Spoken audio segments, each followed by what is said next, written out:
Hey there, you glorious bunch of popcorn munchers and remote throwers.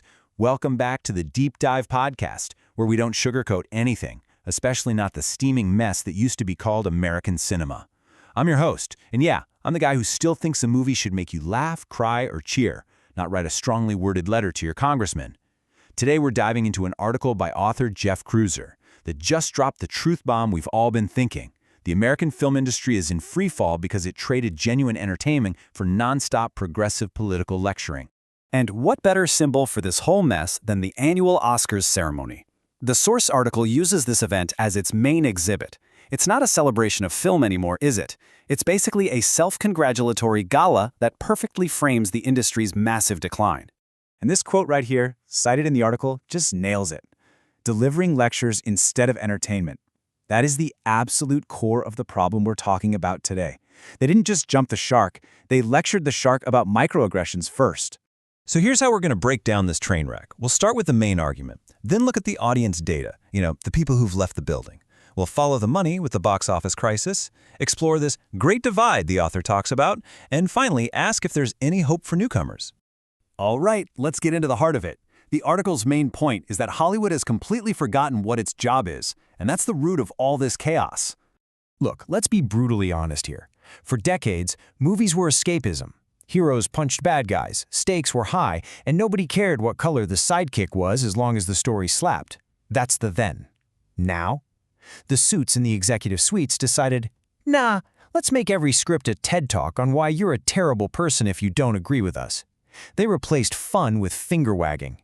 We showed up for lightsabers and car chases, not lectures on climate guilt from a guy who flew in on a private jet.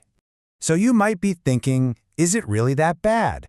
Well, the article brings receipts. Let's look at the actual data on who's decided to just log off and stop watching. Take the Oscars again. Back in 1998, a whopping 57 million people tuned in. 57 million! In recent years, they can barely scrape past 20 million. That's not a dip, that's a nosedive. The author points to this as Exhibit A of the massive audience disconnect. And it's not just the awards show. This sentiment is everywhere. A Rasmussen poll cited in the article shows that over half, 54%, of Americans think movie quality has gone down the toilet in the last 2 decades. Only about a quarter think it's gotten better. The people have spoken. Now here's where it gets really interesting, because all this cultural stuff has real-world, dollars and cents consequences. Let's follow the money and see just how bad the financial picture is.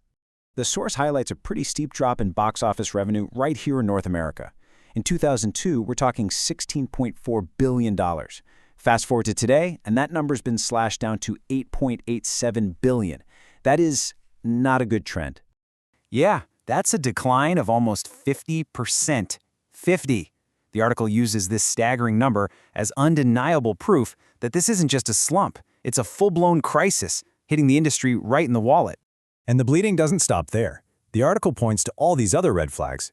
Big theater chains like AMC are shutting down nearly a fifth of their locations.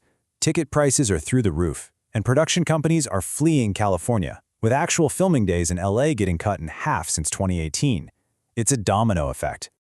All right, quick breather before I really get going. If you're loving this verbal smackdown and haven't hit subscribe yet, what the heck are you waiting for? Do it now. While you're at it, drop a 5-star review. Thanks, legends. Now, back to the fire.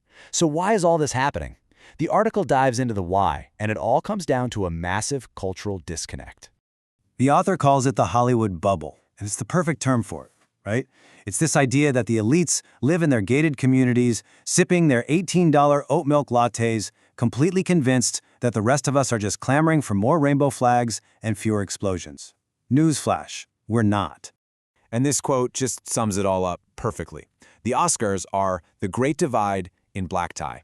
It's become a showcase for the massive gap between the industry's inner circle and, well, pretty much everybody else. To back this up, the article sketches a profile of who's even left watching. The audience skews older, wealthier, and is packed into these coastal urban bubbles. So, of course, the movies they celebrate no longer resonate with a broader national audience. They're making movies for themselves. So after all this doom and gloom, where do we go from here? The article actually ends on a pretty interesting note, looking at what all this destruction might mean for the future of making movies. And that's the final question, isn't it? As this old, broken system crumbles, does it create a huge opening for a new generation of filmmakers? For people who actually want to tell stories and entertain audiences that Hollywood has decided to ignore? The article leaves us with that thought. Maybe this isn't just an ending, but a new beginning. That's a wrap on today's cinematic autopsy, folks. A glowing, heartfelt thanks to my producer FireflyHaku, the absolute legend who keeps the show sharp, sarcastic, and 0% preachy. And to you, my wonderful listeners, thanks for hanging out with a guy who still believes movies should be fun, not therapy sessions. Stay entertained, stay rebellious, and I'll catch you next time. Later!